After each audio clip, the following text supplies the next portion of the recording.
أما بعد فأعوذ بالله من الشيطان الرجيم. بسم الله الرحمن الرحيم.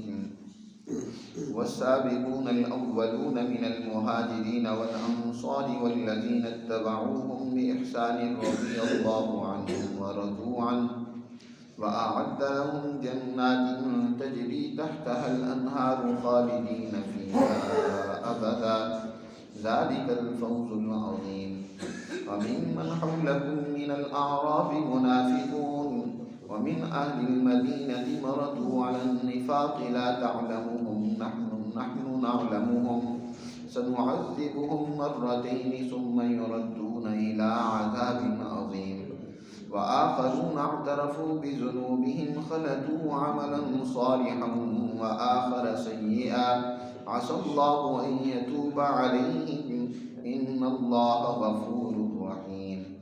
خذ من أموالهم صدقة تطهرهم وتزكيهم بها وصل عليهم إن صلاتك سكن لهم والله سميع عليم. ألم يعلموا أن الله هو يقبل التوبة عن عباده ويأخذ الصدقات وأن الله هو التواب الرحيم. وقل اعملوا فسيرى الله عملكم ورسوله والمؤمنون وستردون إلى عالم الغيب والشهادة فينبئكم بما كنتم تعملون. وآخرون مرجون لأمر الله إما يعذبهم وإما يتوب عليهم والله عليم حكيم. صدق اللہ العظیم. اس سورہ توبہ میں اللہ سبحانہ و تعالی نے 3 قسم کی جماعتوں کا تذکرہ کیا ہے. ایک تو وہ جو سچی مخلص ایماندار جماعت ہے جنہوں نے دین حق کو پوری دیانتداری اور سچائی کے ساتھ قبول کیا اور اس کے لیے ہر طرح کی قربانی مال کی ہو جان کی ہو اس کو پیش کیا. دوسری اس جماعت کا تذکرہ ہے جنہوں نے اس سچی جماعت کا کھلم کھلا مقابلہ کیا اور ان کو ہر طرح سے اذیت پہنچانے، تکلیف دینے، نقصان پہنچانے، ان سے لڑنے کے حوالے سے کوئی کسر نہیں چھوڑ رہی. ایسی جماعت کو کافر کہا جاتا ہے. تیسری اس جماعت کا ذکر ہے اور اس جماعت کا بڑی تفصیل کے ساتھ اس سورہ مبارکہ میں ذکر ہوا ہے جو مطلب پرست، خود غرض اور لالچی، محض دکھلاوے کے لیے اسلام قبول کرتے ہیں لیکن اسلام و ایمان ان کے دلوں میں رچا بسا نہیں ہے. مفادات کی خاطر وہ در حقیقت مسلمان ہوئے ہیں. جب بھی ان کے مفاد کو زد پڑتی ہے تو ان کی حقیقت کھل کر سامنے آ جاتی ہے، یا جب بھی کبھی کسی قربانی کا موقع پیش آتا ہے تو یہ اپنا مال بھی بچانے کی فکر میں لگ جاتے ہیں اور جان بھی بچانے کی کوشش کرتے ہیں. قرآن مقدس نے اس گروہ کو منافق کہا ہے. یعنی منافق نفاق اصل میں وہ سوراخ ہوتا ہے جو گو ایک جانور ہے، وہ اپنے لیے ایک سوراخ بناتی ہے اور اس نے ایک خفیہ سوراخ دوسری جنگل میں کسی دوسری جگہ نکالا ہوا ہوتا ہے. ایک تو بظاہر سوراخ ہوتا ہے، شکاری اس کو پکڑنے کے لیے جو بظاہر سوراخ ہے اس میں کوشش کرتا ہے اس کو پکڑنے کی، لیکن وہ اپنی جان بچانے کے لیے جو اس نے خفیہ سوراخ ایک جنگل میں رکھا ہوتا ہے وہاں سے نکل جاتی ہے، وہ شکاری کے قابو میں نہیں آتی. تو اس سوراخ کو نفاق یا نافق کہتے ہیں. تو منافق بھی اسی سے ہے کہ یہ وہ گروہ ہے کہ جو بظاہر تو مسلمان ہوتا ہے لیکن اس نے جان بچانے، مال بچانے کے لیے الگ راستے ڈھونڈ رہا ہوتا ہے کہ کسی طریقے سے نہ مجھے مال کی قربانی دینی پڑے بلکہ میرا مال بنے. وہ اصل میں مال بنانے کے لیے اور اسی طرح اپنی عزت اور شہرت، مسلمان طاقت کو جب بڑھتے ہوئے دیکھتے ہیں تو ان کے دلوں میں پیدا کرنے کے لیے وہ بظاہر ان کے ساتھ ہو جاتا ہے. قرآن مقدس نے اس گروہ کی بڑے تفصیل کے ساتھ اس سورہ مبارکہ میں تذکرہ کی ہے. یاد رکھیں منافق 2 طرح کے ہوتے ہیں. ایک تو منافق ہوتا ہے جس کا عقیدہ اور نظریہ ہی نفاق کا ہو، یعنی وہ اس کا نظریہ ویسے ہی پرانا ہے جیسے پہلے تھا ایمان لانے سے پہلے، وہ محض اس نے رسمی طور پر یا وہ اپنے مفاد اور مطلب کے لیے اسلام کا، ایمان کا اعلان کیا ہے۔ تو جو عقیدے کا منافق ہوتا ہے، نظریہ اس کا ویسا ہی ہوتا ہے، وہ تو پکا کافر ہی ہے، اور اس کے لیے وہی سزا ہے جو کہ اس کھلم کھلا کافر کی ہے۔ دوسرا وہ منافق ہوتا ہے جس نے نظریہ اور فکر تو اپنا درست کر لیا ہوتا ہے، وہ اس نے پوری سچائی کے ساتھ اس دین اسلام کی تعلیمات کو قبول کر لیا ہوتا ہے، لیکن عمل اس کا ویسا ہی ہوتا ہے جیسے اس دوسرے عقیدے کے منافق کا ہوتا ہے۔ یہ بھی مطلب پرست ہوتا ہے، جھوٹ بھی بولتا ہے، بدعہدی بھی کرتا ہے، اور دین اسلام کی تعلیمات سے جان چڑھانے کی کوشش کرتا ہے۔ اس کو عملی نفاق کہا جاتا ہے۔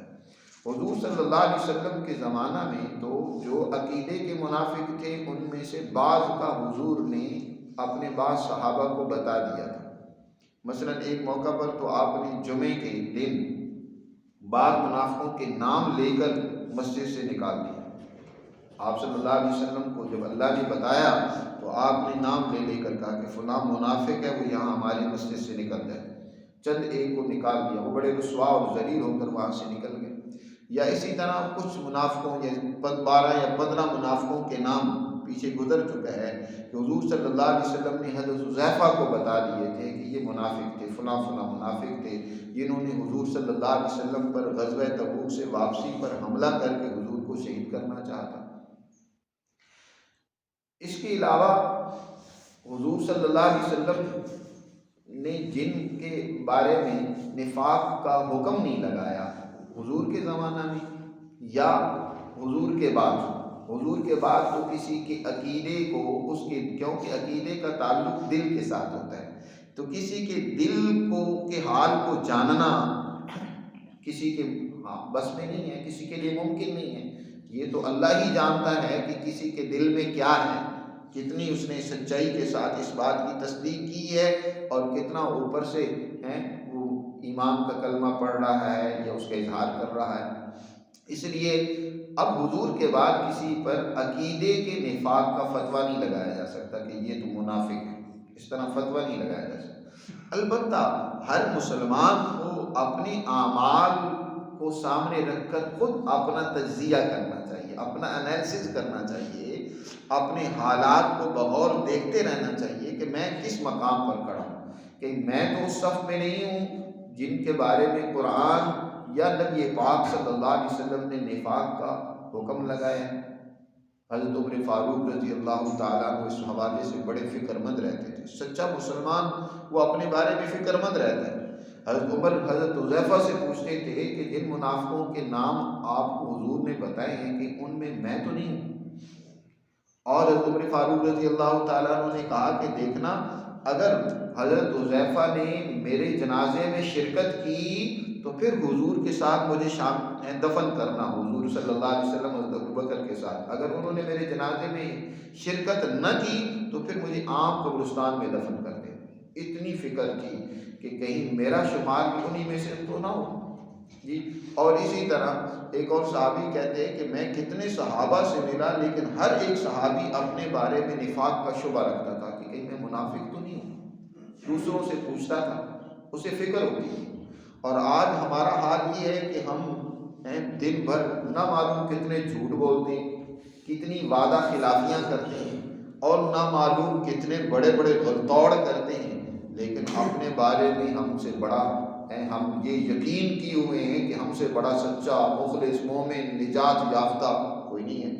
فکر ہی نہیں ہوتی ہے اپنے حالات کو سدھارنے کے حوالے سے، ہم کبھی ٹینشن ہی نہیں لیتے، کبھی سوچتے نہیں، کبھی تنہائی میں اپنے گریبان میں جھانکتے نہیں، اللہ سے معافی نہیں مانگتے، اس کی طرف رجوع نہیں کرتے۔ یاد رکھو یہ بہت بڑی خرابی اور کمزوری کی بات ہے، ہمیں ہر وقت اپنے آپ کو ٹٹولتے رہنا چاہیے۔ یہاں آج کے درس میں بھی اللہ سبحانہ و تعالیٰ نے انہی 3 قسم کی جماعتوں کا تذکرہ فرمایا۔ یہاں وہ جو تیسری جس جماعت کا میں نے ذکر کیا ہے، کھلم کھلا کافر جو اسلام کی مخالفت کرتے ہیں، ان کا ذکر نہیں کیا، بلکہ دوسری 3 جماعتوں کا۔ ایک تو وہ جو کہ سچی مخلص مسلمان جماعت ہے، ان کو قرآن نے ان الفاظ کے ساتھ بیان فرمایا، السابقون الاولون من المہاجرین والانصار والذین اتبعوهم باحسان رضی اللہ عنہم ورضوا عنہ۔ قرآن کہتا ہے سبقت لے جانے والے، سب سے پہلے ایمان لانے والے حضور صلی اللہ علیہ وسلم پر جو سب سے پہلے ایمان لے کر آئے اور اس ایمان لانے میں سب سے آگے نکل گئے، وہ چاہے مہاجرین میں سے ہوں، انصار میں سے ہوں، حضور صلی اللہ علیہ وسلم پر سب سے پہلے ایمان لانے والے جیسے حضرت خدیجۃ الکبریٰ رضی اللہ تعالیٰ عنہ، گھر کے افراد میں سے حضرت علی رضی اللہ تعالیٰ عنہ، حضرت زید بن حارثہ، حضرت ابوبکر صدیق، اور اسی طرح عثمان، حضرت عمر۔ اولین حضور پر ایمان لانے والے السابقون الاولون کی تفسیر مختلف علماء نے کی ہے۔ ایک تفسیر یہ ہے کہ جو بیعت رضوان کے اندر صلح حدیبیہ کے موقع پر جو بھی حضور صلی اللہ علیہ وسلم کے ساتھ اس بیعت میں شریک تھے وہ سب السابقون الاولون ہیں۔ جی اس سے پہلے جو ایمان لا چکے، چاہے ان کا تعلق مہاجرین میں سے ہو یا انصار میں سے ہو، اور اسی طرح ان کے بعد جو ایمان لے آئیں گے، لیکن اس کے ساتھ قرآن نے ایک شرط لگائی ہے، بِإِحْسَان والذین اتبعوہم، اور وہ لوگ جنہوں نے ان کی اتباع اور پیروی کی ہے بِإِحْسَان، احسان، صفت احسان کے ساتھ، پوری خلوص کے ساتھ، جو ان کے راستے پر چلے۔ جب یہ آیت حضرت عمر فاروق رضی اللہ تعالیٰ عنہ نے سنی تو حضرت عمر فاروق رضی اللہ تعالیٰ عنہ کہنے لگے تو ہم تو سمجھ رہے تھے کہ یہ سب سے اونچا درجہ ہمارا ہی ہے، لیکن اللہ سبحانہ و تعالیٰ نے تو اس درجے میں ان لوگوں کو بھی شامل کی ہے جو بعد میں آنے والے ہیں۔ جی سورہ جمعہ میں بھی اللہ تعالیٰ نے ارشاد فرمایا کہ والذین لم یلحقوا بہم، جو لوگ ابھی تمہارے ساتھ ملے نہیں، بعد میں آئیں گے، ابھی نہیں وہ تمہارے ساتھ شامل، لیکن بعد میں آئیں گے اور وہ تمہارے راستے پر چلنے والے ہوں گے۔ یا اسی طرح یہاں سورہ توبہ میں بلکہ سورہ انفال میں بھی گزرا، والذین آمنوا وہاجروا وجاہدوا، والذین آمنوا من بعد وہاجروا وجاہدوا معکم فاولئک منکم، کہ وہ لوگ جو اس کے بعد ایمان لے آئے اور انہوں نے ہجرت کی اور اللہ کے راستے میں جہاد کیا، وہ بھی تمہیں میں سے ہیں۔ جی تو جو بعد میں لوگ احسان کے ساتھ، صفت احسان، پوری اخلاص کے ساتھ، سچائی کے ساتھ قیامت تک آنے والے انسان، جو ان صحابہ کرام کے نقش قدم پر چلنے والے ہوں گے، السابقون الاولون من المہاجرین والانصار کے نقش قدم پر چلنے والے ہوں گے، ان سے محبت رکھنے والے ہوں گے، یحبونہم وَيُحِبُّونَهُ، قرآن نے انہی کا دوسری جگہ پر ذکر کیا کہ وَيُحِبُّونَهُم، کہ اللہ ان سے محبت کرتا ہے اور یہ اللہ سے محبت کرتے ہیں، یہ مہاجرین و انصار ہیں۔ تو یہ جو اولین سابقون الاولون من المہاجرین والانصار، دیکھو دنیا میں جب بھی کوئی تحریک شروع ہوتی ہے اس کا ابتدائی دور بڑا مشکل اور کٹھن ہوتا ہے۔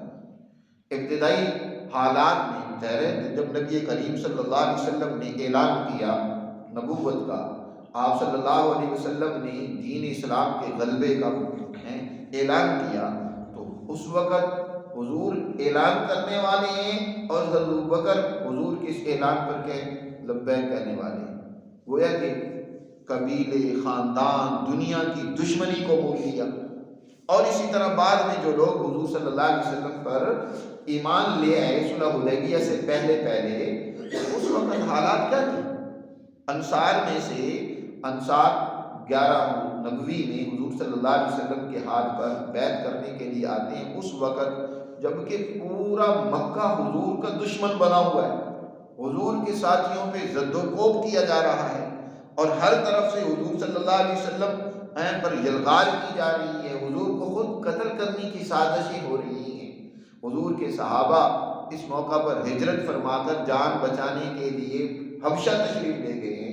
تو اس عقبہ اولا کے موقع پر یعنی سنہ 1190 میں وہ جو 11 افراد حضور صلی اللہ علیہ وسلم کی خدمت میں انصار کے حاضر ہوتے ہیں اور حضور صلی اللہ علیہ وسلم پر ایمان لاتے ہیں اور ساری دنیا کی دشمنی قبول کرتے ہیں، پورے عرب کی، مکہ والوں کی دشمنی کو قبول کرتے ہیں، تو یہ کوئی عام مقام نہیں ہے، ان کی عزت تو تا قیامت رہے گی۔ انہوں نے جو اس وقت قربانی دی ہے، جو اس وقت جانثاری کا مظاہرہ کیا ہے، یا اسی طرح سن 1290 میں حضور کی خدمت میں 71 افراد حاضر ہوئے، 71 مرد اور 2 عورتیں حضور صلی اللہ علیہ وسلم کی خدمت میں مدینہ منورہ سے انصار کے آئے اور حضور صلی اللہ علیہ وسلم کے حال پر بیعت کی، جس کو بیعت عقبہ ثانیہ کہا جاتا ہے۔ تو یہ وہ لوگ ہیں انصار کے ہیں۔ اسی طرح پھر حضور صلی اللہ علیہ وسلم نے زرارہ ابن مصعب کو مدینہ والوں کی تعلیم و تبلیغ کے لیے بھیجا، تو وہاں ان کے ہاتھ پر بہت سارے لوگ مسلمان ہوئے۔ پھر خود حضور جب ہجرت فرما کر تشریف لے گئے تو حضور کے ہاتھ پر مسلمان ہوئے، اور انہوں نے آخر دم تک پوری جان فروشی اور جان نثاری کا مظاہرہ کیا۔ تو یہ وہ سچی جماعت ہے۔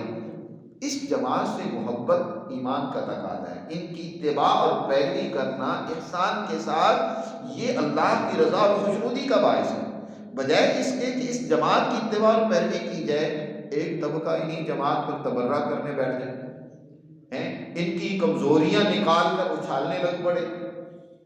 بھائی کامل اکمل مکمل بغیر غلطی کے معصوم ذات تو صرف انبیاء کی ہوتی ہے۔ جو انسان ہوتے ہیں ان سے غلطیاں کمزوریاں بھی ہوتی ہیں، لیکن ان کی کمزوریاں بھی انسانیت کے لیے ایک درس اور سبق ہے۔ صحابہ کرام سے اگر کوئی غلطی ہوئی ہے تو حضرت امام شاہ ولی اللہ رحمۃ اللہ علیہ فرماتے ہیں یہ وہ مقدس جماعت ہے کہ جنہوں نے قانون سازی میں اپنا وجود بھی پیش کر دیا۔ ظاہر ہے بہت سارے قوانین اس وقت بنے ہیں جب کسی صحابی سے کوئی مثلا کوئی غلطی ہوئی ہے، اگر غلطی نہ ہوتی، وہ غلطی نہ کرتا تو قانون نہ بنتا، تو گویا قانون بننے کے لیے ان سے غلطیاں کروائی گئی۔ وہ غلطیاں حضور کی شایان شان تو نہیں تھی کہ حضور غلطی کرتے اور پھر قانون بنایا جاتا۔ حضور تو معصوم بڑی اونچی ذات اور اونچے درجے اور مقام پر فائز تھی، وہ غلطیاں بعض صحابہ سے کروائی گئی ہیں تاکہ امت کے سامنے مثالیں آ جائیں کہ اس طرح کی جب بھی کوئی صورت پیش آئے گی تو اس کے لیے یہ قانون ہے۔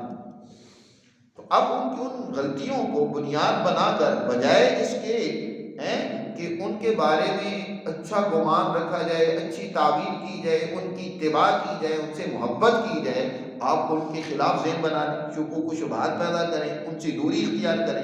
تو یاد رکھو یہاں 3 لوگ ہیں جن کا قرآن نے تذکرہ کیا ہے اور ان کے لیے اعلان فرمایا کہ رضی اللہ عنہم ورضوا عنہ، کہ اللہ ان سے راضی اور خوشنود ہوا اور وہ اللہ سے راضی اور خوشنود۔ یہ 3 کون؟ مہاجرین جنہوں نے فتح مکہ سے پہلے ہجرت کی، حضور صلی اللہ علیہ وسلم کی اس دین کے غلبے میں حضور کا ساتھ دیا، اور اسی طرح وہ لوگ جو انصار تھے، مدینہ کے رہنے والے تھے یا مدینہ گردا گرد کے لوگ تھے، اور انہوں نے بھرپور طریقے سے حضور صلی اللہ علیہ وسلم کا ساتھ دیا پوری سچائی اور خلوص کے ساتھ۔ اور تیسرا وہ طبقہ جو ان کی اتباع کرتا ہے، ان دونوں کے راستے پر چلتا ہے احسان کے ساتھ، یعنی پورے خلوص اور سچائی کے ساتھ ان کے راستے پر چلتا ہے۔ تو اللہ نے فرمایا کہ اللہ ان سے راضی ہو چکا، یعنی گویا اللہ نے ان کے لیے رضا کا اعلان کر دیا۔ جب اللہ راضی ہو جائے کسی سے پھر اس کی غلطی کو غلطی سمجھنا تو بے وقوفی ہے۔ اصل تو اس غلطی سے اس لیے بچا جاتا ہے نا کہ اللہ ناراض نہ ہو۔ جب کسی کی غلطی کو بھی اللہ پسند کر رہا ہو، اس سے اللہ راضی ہو رہا ہو، تو پھر وہ غلطی تھوڑی ہے بھائی۔ گناہ ہے اس لیے کہ اللہ اس سے ناراض ہوتا ہے، اللہ کو پسند نہیں ہے، اللہ اس پر گرفت کرتا ہے، سزا دیتا ہے۔ لیکن اگر کسی کی غلطی پر بھی اللہ راضی ہو رہا ہے کیونکہ وہ انسانیت کے لیے قانون بن رہی ہے، انسانیت کے لیے اس کا ایک مثال بن رہی ہے اس کے لیے، تو پھر وہ غلطی نہیں ہے۔ اللہ کہہ رہا ہے کہ اللہ ان سے راضی ہو چکا ہے، خوش ہو چکا ہے۔ اللہ نے ان کے لیے رضا کا اعلان کیا، اور آگے فرمایا ورضوا عنہ، یہ اللہ سے راضی ہو چکے ہیں، یعنی اللہ نے ان کو وہ کچھ دیا ہے اور دے گا۔ دنیا میں اللہ نے ان کو حکومتیں دی، اللہ نے دنیا کے اندر ان کو عزت دی، اللہ نے دنیا کے اندر بھی ان کو مقام و مرتبہ دیا۔ حضور صلی اللہ علیہ وسلم کے ساتھ مل کر بھی انہوں نے قربانی ابتدا میں دی ہیں، بعد میں اللہ نے وہ فتوحات دی، وہ شام و عراق مصر کی سرزمینیں اللہ نے وہ عطا فرمائی، عنایتیں کی، کہ اس کی نتیجے میں دنیا میں ان کی حکمرانی پیدا ہوئی۔ یہ بڑے خوش ہوئے کہ اللہ نے ہمیں وہ حکمرانی دی۔ وہ صحابہ کرام وہ ان کو خیال بھی نہیں ہوتا تھا. ابو سفیان کہتا ہے کہ جب ہم شام کے علاقوں میں کاروبار کے لیے آتے تھے تو یہاں کے حکمران وہ ہمیں باوجود اس کے کہ کاروبار کے لیے انہوں نے ہمیں اجازت دے رکھی تھی، ظاہر ہے انہوں نے ہم سے مال لینا ہوتا تھا، لیکن وہ اپنے ایک عام سے آدمی کے برابر بھی ہمارے بڑے عزت والے چودھری کو بھی درجہ نہیں دیتے تھے. جو اپنی جگہ بڑی عزت رکھنے والا چودھری اور وڈیرا اور سردار ہوتا تھا، لیکن ان کا جو عام سا ایک کارکن ورکر یا ایک سپاہی ہوتا تھا اس کے برابر کی بھی اس کی حیثیت نہیں ہوتی تھی. لیکن آج شام کی حکمرانی اللہ نے ہمیں دی ہے، ہم یہاں کے حکمران. یہاں ہم پہلے آتے تھے تو ہماری کوئی عزت نہیں ہوتی تھی، آج ہماری عزت ہے. ہم اللہ پر خوش ہیں کہ اس دین اسلام کو قبول کرنے کی وجہ سے اللہ نے ہمیں کیسی عزت دی ہے دنیا میں. تو اللہ دنیا میں بھی عزت دیتا ہے اور آخرت میں ان کے لیے فرمایا وَأَعَدَّ لَهُمْ جَنَّاتٍ تَجْرِي کہ اللہ نے ان کے لیے ایسے باغات تیار کر رکھے ہیں کہ جن کے نیچے نہریں بہ رہی ہیں، جن کے اندر پورا نہریں لہر رہی ہیں، ان کے اندر دائری نظام جاری و ساری ہے. لہذا ان باغوں کے خشک ہونے کا کوئی تصور نہیں کیا جا سکتا. وہ ہمیشہ سرسبز و شاداب رہیں گے اور خالدین فیہا ابدا، اور یہ ان میں ہمیشہ رہیں گے. ذالک الفوز العظیم. اور اے لوگو یہی سب سے بڑی کامیابی ہے. سب سے بڑی کامیابی یہی ہے کہ انسان آخرت میں اللہ کے اس مقام پر پہنچ جائے جہاں اللہ کی خوشنودی ہمیشہ کے لیے انسان کو ملے گی. وہ جنت ہے.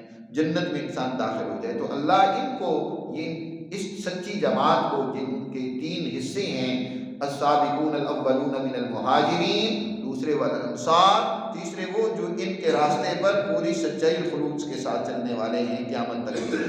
تو اللہ ان سے راضی ہوا. اب دوسری جماعت، یہ تو ہے سچی مسلمان جماعت، اس کا تذکرہ ہوا.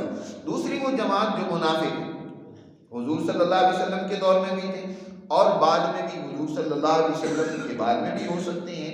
عقیدہ ہی درست نہیں ہے، نظریہ ہی خراب ہے. ان کا تذکرہ کرتے ہوئے فرمایا وَمِمَّنْ حَوْلَكُمْ مِنَ الْأَعْرَابِ مُنَافِقُونَ. تمہارے ارد گرد کچھ بدو لوگ، کچھ صحرائی لوگ ہیں، کچھ جو ہے دیہاتوں میں ارد گرد رہنے والے منافق ہیں. جو مدینہ کے ارد گرد دیہات تھے ان میں رہنے والے بدو لوگ، صحرا میں رہنے والے منافق ہیں. اور وَمِنْ أَهْلِ الْمَدِينَةِ مَرَدُوا عَلَى النِّفَاقِ. اور خود مدینہ میں بھی ایسے لوگ ہیں جو نفاق کے بڑے ماہر ہو گئے، مشاق ہو گئے. مَرَدُوا عَلَى النِّفَاقِ قرآن نے کہا. ایک بدو ہے نا منافق، اس کا نفاق پتہ چل جاتا ہے. اس کو اتنی مشق نہیں ہوتی کہ وہ اپنے آپ کو چھپا سکے. وہ کئی باتیں زبان سے بھی ایسے کر دیتا ہے جس سے پتہ چل جاتا ہے کہ یہ منافق ہے. لیکن مدینہ کے رہنے والے لوگ بڑے ماہر اور مشاق ہوتے ہیں. ان کے اندر نفاق ایسا بھرا ہوا ہوتا ہے اور ایسے چال باز ہوتے ہیں، ایسی چالیں چلتے ہیں کہ عام آدمی تو پہچان ہی نہیں سکتا کہ یہ منافق ہے، بلکہ اس کو وہ مسلمان سمجھتا ہے. تو قرآن نے یہاں لفظ بولا مردوا علی النفاق. یہ نفاق کے بڑے مشاق ہو گئے ہیں، انہیں بڑی مشق ہو گئی ہے، بڑی مہارت ہو گئی ہے. ویسے بھی دیہاتی لوگ جو ہوتے ہیں نا، ان کے اندر کفر ہو، ان کے اندر نفاق ہو، جو بھی حالت ہو ان کی سیدھی سادی ہوتی ہے. وہ اتنے زیادہ جال سازی ان کے اندر نہیں ہوتی. جو شہری لوگ ہوتے ہیں نا ان کے اندر یہ ہیلے اور جال سازی اور بکر و فریب کی مہارتیں پیدا ہو جاتی ہیں. تو قرآن نے کہا یہ مدینہ کے جو منافق ہیں نا یہ بڑے مشاق ہیں، لہٰذا ان کا ڈبل ان کا عمل ہے. ایک تو منافقت ہے اور دوسرا اس منافقت کی انہوں نے مشق کر رکھی ہے کہ کسی پر اپنا نفاق ظاہر بھی نہیں ہونے دیتے، لہٰذا ان کے عمل کی مطابق انہیں سزا بھی ڈبل ملے گی. قرآن نے کہا لا تعلمون نحن نعلم. ان کو تم نہیں جانتے ہو، یہ جو مدینہ کے منافق بڑے مشاق ہیں، لیکن ہم جانتے ہیں. یعنی ان کا علم حضور کو بھی نہیں تھا. ایسے منافق بھی تھے جن کا کے بارے میں حضور صلی اللہ علیہ وسلم قرآن کہ لا تعلمون، کہ پیغمبر تم بھی ان کو نہیں جانتے، ہم ان کو جانتے ہیں. ایسے مشاق ہیں.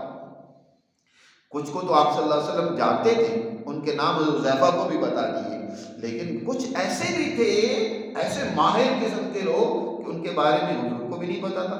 فرمایا ان کو سنعذبہم مرتین، ہم ان کو دوہرا عذاب دیں گے، ڈبل ان کو سزا ملے گی، کیونکہ ان کا عمل ڈبل ہے. عمل کے مطابق اللہ کی سزا ہوتی ہے، جیسا جتنا جس کا عمل ہے اتنی اس کو سزا اللہ تعالیٰ دیتے ہیں.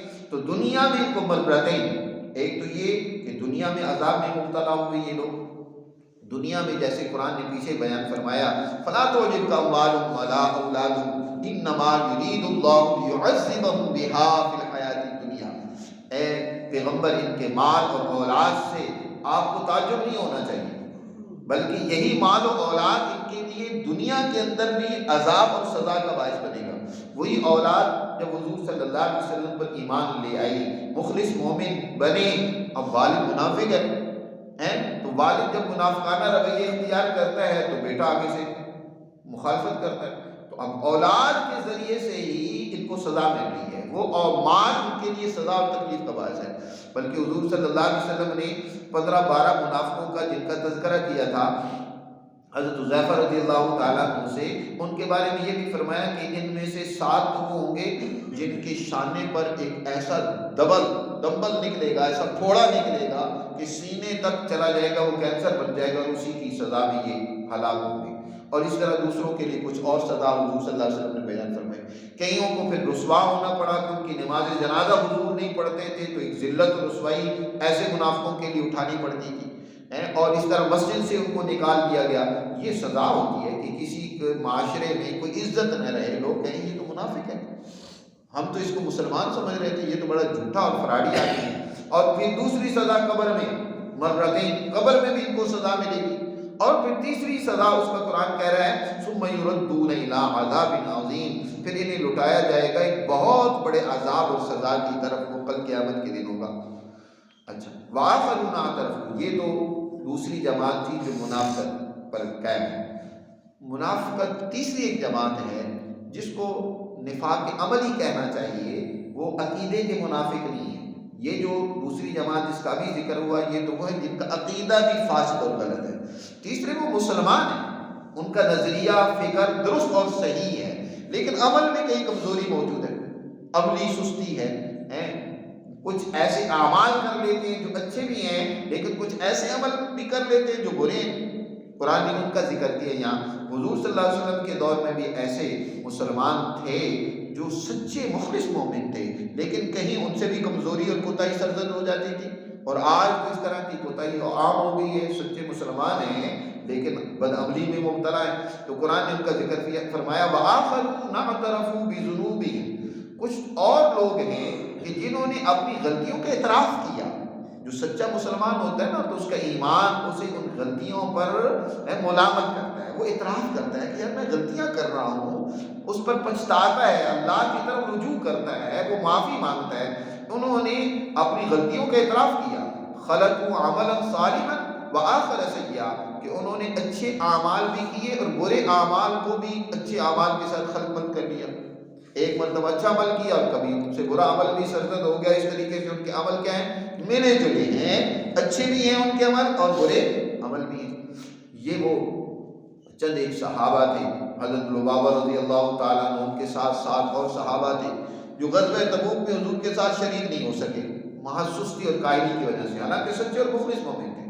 حضرت لبابہ ہی کا ایک اور واقعہ بھی ہے کہ جب بنو قریظہ کے ساتھ بات چیت کے لیے حضور نے ان کو بھیجا تھا اور انہوں نے ان سے مشورہ مانگا تو حضور صلی اللہ علیہ وسلم نے باوجود اس کے کہ منع کیا تھا کہ ان سے کوئی ہماری بات نہیں کہنی، تو انہوں نے اشارہ کیا تھا کہ تمہارے بارے میں یہ فیصلہ ہونے والا ہے اشارے سے، لیکن بعد میں سخت ندامت ہوئی کہ میں وہ چیز یہ تو حضور کا راز افشا میں نے کر دیا کہ یہ بات نہیں کرنی چاہیے تھی، تو انہوں نے اپنے آپ کو مسجد نبوی کے ستون سے باندھ دیا تھا۔ اسی طرح جب غزوہ تبوک سے حضور واپس آئے تو لوگ حضور کے پاس جو اس جنگ میں شریک نہیں ہوئے وہ آ کر معذرتیں کرتے، بہانے ہیلے کرتے منافق۔ انہوں نے کوئی ہیلا بہانہ نہیں کیا۔ یہ 7-8 افراد جو اس جنگ میں سستی کی وجہ سے نہیں جا سکے تھے، انہوں نے اپنے آپ کو مسجد نبوی کے ستون کے ساتھ باندھ دیا۔ انہوں نے کہا کہ اللہ تعالیٰ ہماری توبہ قبول کرے گا تو ہم کھولیں گے اپنے آپ کو، وگرنہ نہیں۔ انہوں نے اعتراف کیا کہ ہم سے غلطی ہوگی، ہم سستی میں رہے، ہم جنگ میں جا سکتے تھے۔ حضور صلی اللہ علیہ وسلم نے بھی فرمایا کہ جب تک اللہ ان کی توبہ نہیں قبول کرے گا نا تو میں ان کو نہیں کھولوں گا۔ تو اللہ تعالیٰ نے انہی کا تذکرہ کیا کہ عسى اللہ ان یتوب علیہم، قریب ہے کہ اللہ ان کی توبہ قبول کر لے۔ یہ سچے مخلص مومن ہیں، انہیں اپنی غلطی کا احساس ہے تو اللہ ان کی توبہ قبول کرے گا جلدی۔ ان اللہ غفور الرحیم، بے شک اللہ تعالیٰ معاف کرنے والا ہے، مہربانی کرنے والا ہے۔ ان کی توبہ کی قبولیت کے لیے آگے قرآن نے 2 چیزیں بیان فرمائی۔ پہلا تو یہ کہ خذ من اموالہم صدقۃ تطہرہم وتزکیہم بہا وصلی علیہم، ان سے ایک تو مال، یا اللہ کے راستے میں اپنا مال آپ خرچ کریں۔ جنگ میں اپنی جان نہیں پیش کر سکے، مال بھی خرچ کرنا تھا، اس موقع پر نہیں خرچ کر سکے، تو اب کیا کریں؟ ان سے مال لیں۔ خذ من اموالہم صدقۃ، ان سے ان کا مال لیں صدقے کے طور پر، یہ آپ کو صدقے کے طور پر مال دیں، اور تطہرہم، اس مال کے ذریعے سے ان کے دلوں کے اندر یہ جو بخل پیدا ہو گیا، ان کے دلوں کے اندر جو کچھ کمزوریاں پیدا ہو گئی ہیں، تو ان سے ان کو پاک کریں، ان کے دلوں کو کیا کریں؟ پاک کریں، صاف کریں اس قسم کے میل سے، اس قسم کی گناہوں سے، اس قسم کی جو ہے بد اخلاقیوں سے ان کو پاک کریں، اور وتزکیہم بہا، اور یہ مال لے کر ان کی تربیت کریں۔ تزکیہم، تزکیہ کہتے ہیں تربیت کرنے کے عمل کو، کہ انسان کی ایسی تربیت کی جائے۔ نبی کریم صلی اللہ علیہ وسلم کو مزکی بھی کہا جاتا ہے، کیونکہ آپ انسانیت کی تربیت کرتے تھے کہ ان کو اعلیٰ کمالات کی طرف لے جاتے تھے۔ ایک اللہ والا جو ہوتا ہے وہ بھی در حقیقت اپنے سے وابستہ لوگوں کی تربیت کرتا ہے، ان کا تزکیہ کرتا ہے۔ تزکیہ نفوس یعنی دلوں کا تزکیہ کرنا، انہیں پاک کرنا، انہیں تربیت دینا، ان کے اندر اعلیٰ اخلاق پیدا کرنا۔ تو یہ مال لیں ان سے تاکہ ان کی تربیت ہو، اور ان کی تربیت کیجیے، ان کی تطہیر بھی ہو اور ان کی تربیت بھی ہو۔ اور ساتھ تیسری بات بھی بیان فرمائی، گویا کہ تین باتوں کے پیش نظر ان سے مانگ لو۔ اور تیسری بات یہ کہ وصلی علیہم، آپ ان کے لیے دعا بھی مانگیں، ان کے لیے رحمت کی دعا بھی کریں۔ وصلی علیہم، ان کو دعا بھی دینی چاہیے۔ تو یاد رکھو، یہاں قرآن مجید نے بڑی عمدہ بات سمجھائی ہے۔ یہ بات حضور صلی اللہ علیہ وسلم سے کہی جا رہی ہے، لیکن تا قیامت یہ رہنمایان قوم کے لیے بات ہے کہ وہ اپنے ورکر سے جب کوئی چندہ لیں، صدقہ لیں، تو ان کے پیش نظر یہ تین چیزیں ہونی چاہیے۔ ایک تو یہ کہ اس نظریے سے وہ چندہ وصول کیا جائے کہ ان کے دلوں کے اندر بخل، لالچ، حرص، یہ جو بد اخلاقی ہیں، یہ کیا مال کی جو محبت ہے یہ کم، اس کو نکالا جائے، اس لیے چندہ دیا جائے۔ اور دوسرا یہ ہے کہ ان کو تربیت دینا مقصود ہو کہ یہ اللہ کے دین کے لیے، قوم و ملک کے لیے مال خرچ کرنے کی ان کے اندر صلاحیت پیدا ہو، ان کی اخلاقی بلندی پیدا کرنا مقصود ہو، ان کو تربیت دینا مقصود ہو۔ اور پھر تیسرا یہ ہے کہ ان کو دعائیں بھی، ان کی طرف توجہ بھی ہو۔ دعا در حقیقت توجہ کا نام ہے، اللہ کی طرف متوجہ ہونا کہ ان کی کمزوریاں دور ہوں، اور اللہ سے دعا کرنا کہ ان کے اوپر رحمت اللہ کی برسے، اللہ تعالیٰ ان کے اوپر مہربانیاں کرے، ان کی طرف توجہ کرنا۔ اگر کوئی بھی جماعت کا لیڈر وہ ان تین بنیادوں پر چندہ دے رہا ہے تو وہ پھر تو چندہ ٹھیک ہے۔ کوئی مسجد، کوئی مدرسے والا، کوئی جماعت کا رہنما اور لیڈر وہ چندہ دے رہا ہے تو اس کے سامنے یہ تین چیزیں ہونی چاہیے کہ چندہ دینے والوں کے قلوب کو پاک کرنا، ان کی تربیت کرنا، ان کی طرف متوجہ ہو کر اللہ سے ان کے لیے رحمت کی دعا کرنا، یہ اس کے پیش نظر ہونا چاہیے۔ اور اگر یہ تین چیزیں نہیں ہیں تو بابا یہ چندے بیکار ہیں، یہ چندے کوئی معنی نہیں رکھتے، اس سے اس چندہ لینے والے کا تو مال بنے گا، وہ تو عیاشی کرے گا، وہ تو اس دولت کا غلط استعمال کرے گا۔ اگر وہ خود ہی حرص میں مبتلا ہے، خود ہی لالچ میں، خود ہی اس کی تربیت نہیں ہوئی ہے، وہ اپنے ورکر کی تربیت کیا کرے؟ آج افسوس یہ ہے کہ ہماری مساجد و مدارس کے علماء ہوں، وہ بھی، ان کی بھی ذمہ داری ہے کہ چندہ دینے والوں کی تربیت پیش نظر ہونی چاہیے، ان کی اخلاقی بلندی پیش نظر ہونی چاہیے، ان کے دلوں میں دنیا کی محبت اور لالچ پیدا نہ ہو، اس سے نکالنا ان کے پیش نظر ہونا چاہیے۔ اسی طرح جتنی جماعتیں ہیں، سیاسی جماعتیں ہوں، مذہبی جماعتیں ہوں، جو چندہ اپنے ورکروں سے لیتے ہیں، ان کے پیش نظر اپنے ورکر کی تربیت ہونی چاہیے، لیکن وہ تربیت نہیں کر رہے۔ آج چندے تو جمع کیے جا رہے ہیں، لیکن اپنے ورکر کی، چندہ دینے والے کی کوئی تربیت نہیں ہے، اس کی طرف کوئی توجہ نہیں ہے۔